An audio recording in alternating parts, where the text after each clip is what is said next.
Private investigators target supervised consumption sites and other key issues discussed at webinar. Welcome to Regent Park TV. I'm Kedar. Today we're diving into the growing fight to protect supervised consumption sites in Toronto, including the Safe Consumption site at the Regent Park Community Health Centre. Ontario plans to close 5 supervised consumption sites in Toronto by March the 31st of 2025, citing concerns about their proximity to schools and childcare centers. However, advocates argue this decision puts vulnerable lives at unnecessary risk and violates the Canadian Charter of Rights and Freedoms. The Neighbourhood Group TNG, which operates the Kensington Market Overdose Prevention Site and a childcare facility nearby, has taken the province to court to stop the closures. In a controversial move, the province hired private investigators to gather evidence about these sites. Investigators visited TNG's facilities, questioning staff and neighbors about the Kensington Market Overdose Prevention Site. Without disclosing they were working for the government. Bill Sinclair, CEO of the Neighbourhood Group Community Services, will share insights on the ongoing court cases and the efforts to challenge the closure of supervised consumption sites. Now let's hear from advocates as they discuss the impact of these closures in this short segment. So I'm going to be a little bit careful with my words because the case is still before the courts. But yes, in a charter challenge, we're providing evidence and the government is providing evidence to build a case that will be presenting towards a judge. And a lot of it is expert evidence, which is great because, I am very confident in the expert evidence. But the province hired private investigators to go around supervised consumption sites around the province and to look for, people and examples of where this is disrupting community, where this is not good for community. And they didn't find very much. I will be, in my opinion, I don't think they found very much evidence. But they did find people who raised concerns about the impact of supervised consumption sites in their neighborhoods. And I believe that was well-meaning concerns about, caring people who care about their neighborhoods, because I care about neighborhoods too. So, but we did ask whether there were other people who lived near sites who could give us another perspective, that this was not harming the neighborhood and that this could even be good for the neighborhood. And so we did put evidence in, just as the government did, with different people who care about the neighborhood, talking about what makes for a good neighborhood. So we definitely wanted to counter the narrative that everybody hates this and that this is like the biggest plague or curse upon neighborhoods, when we easily found an equal number of people to say this is not a plague on the neighborhood and that they're glad we're there, or in some cases, they didn't even know it was there. Like, it is so well run and so part of the neighborhood that some people didn't even realize it was happening. So anyway, so thank you. So even though that part is done and affidavits are in, we are still looking for people who can say, I live near a site and either I didn't even know it was there, or it's not been a problem for me, because I think this is only the beginning of our work, that I need people to go with us when we meet with our city councillor. I need people to talk to us when Toronto Star wants to interview a neighbor. We need people willing to give a counter narrative when the time comes that we need to say, actually, it's been fine. So, if you've missed the window to do the affidavit, don't worry. I think this is just the beginning of us educating our neighbors, educating our business improvement areas, our BIAs, and meeting with our city councillors, meeting with our MPPs. Your voice still counts, and your message can still help move this forward before and after this charter challenge. So don't give up, and there's still a chance. You could reach out to us, reach out to your local site, and say you want to be an ally. You're going to form part of the ally team. I think that there has been a lot of loud voices in opposition to supervised consumption sites, but that the majority of voices are actually for providing harm reduction services. And we actually have public opinion polling that shows that the majority of people in Ontario are supportive of supervised consumption sites and other harm reduction services. I come from Saskatchewan, which is a more, oh, actually, you can see it. There's my Regina behind me on the wall. Places even that are more conservative provinces like Saskatchewan and Alberta tend to actually also have very strong support, pretty much about half of the population in favor of harm reduction services.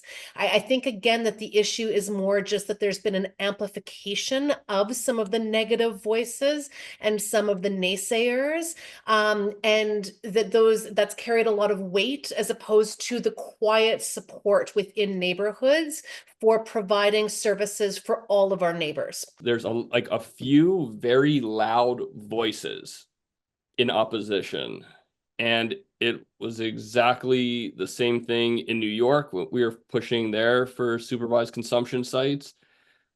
But again, when you spoke with people, that people typically came around and understood the rationale behind it.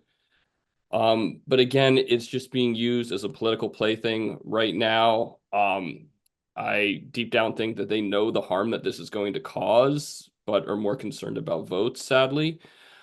And yeah, but just make sure that everyone understands here and is that they're not alone with this. People do get this, and I'm gonna put in the chat again, one of that polling that Jillian was referencing here as well, that people are supportive of harm reduction and of the services, meaning that they understand what we're trying to do. I'm going to make a few little pitches.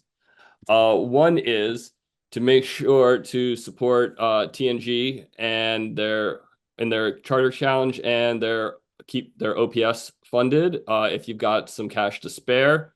Also consider supporting Street Health, who is also, their overdose prevention site is also run all on donations. So I guess there's one general question for everybody, and it's Heart Hubs will not offer safe consumption site or drug paraphernalia. What are your concerns regarding this? Pretty simple. The reality is that having clean supplies available to use makes it infinitely safer for you, for the user and for people in the public. One of the things that I think hasn't been looked at, hasn't been discussed at all in this discussion in general, has been the impact that safe consumption sites are having on the rate of hepatitis C transmission.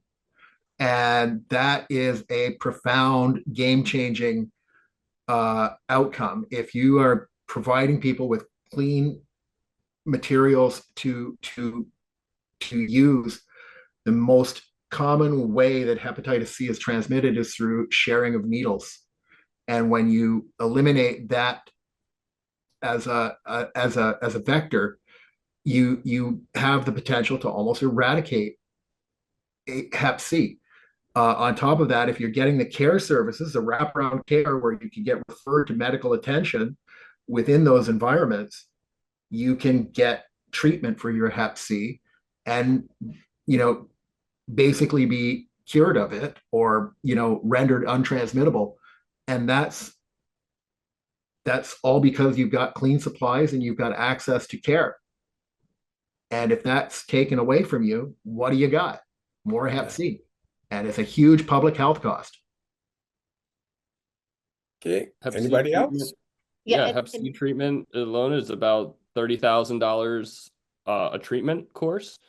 Also, it can be spread through cookers and cottons too, not just the syringes. Yeah, Kevin, you got that one good. Has there been any official notice when they're going to close all the sites? if the injunction does not go through, the sites will have to close by 11:59 p.m. March 31st, 2025. But fingers crossed that the injunction comes through. And I do think that some sites, if they are transitioning to something else, may be closed before that date, as they, they may need to, renovate. They might need to transition and retrain staff. There's lots of things going on. So it is terrifying. We don't know exactly when services may be reduced. We were also worried at our site that, like, our staff have been tremendous, but they're going to be job searching, right? I mean, they don't know what their future is, and what happens if one day there's no one to show up for work, So, they're hanging in with us because we're doing the charter challenge, and we're determined to be open on April 1st. But it is people are people, and they all need to take steps to make sure they can pay the rent and support their families. So it is a very volatile time in March, and we need to share information as much as we can. And if I can just go on top of that, Bill, as somebody who's been doing some research with a bunch of different places around Ontario that are facing changes in their harm reduction services, I think it's best to check in with your local harm reduction service providers to kind of like just ask them what their plans are for the next little while, because different communities are addressing this differently. And so I don't think there's one easy answer for all across the province. The other thing that I'll note is that the injunction is one thing, and it's important. The separate issue is that the heart hubs contain an explicit prohibition against being able to provide supervised consumption sites, prescribed safer supply, and sterile injection equipment at the same location as a heart hub. So this means that sites might actually be prohibited, have a prohibition against offering those services. And the sites that are currently open and have been receiving funding, which is, the 9 sites aside from TNG, they don't have funding to run their supervised consumption site as of April 1st, even if the injunction were to go through. And so I think it's important to recognize that different organizations may be differently positioned in terms of their ability to continue offering services. As Bill was saying, we need to pay staff members. This can't be a volunteer-based effort. People need to be able to pay their rent and to pay for food for their kids. And that's important. And so, again, I think that there's going to be a lot of different ways that different communities and different organizations will approach this. And it's not the same in all of the different places. Don't forget to like, share, subscribe to our YouTube channel, and visit us on all our social media platforms. Please visit our website for more information.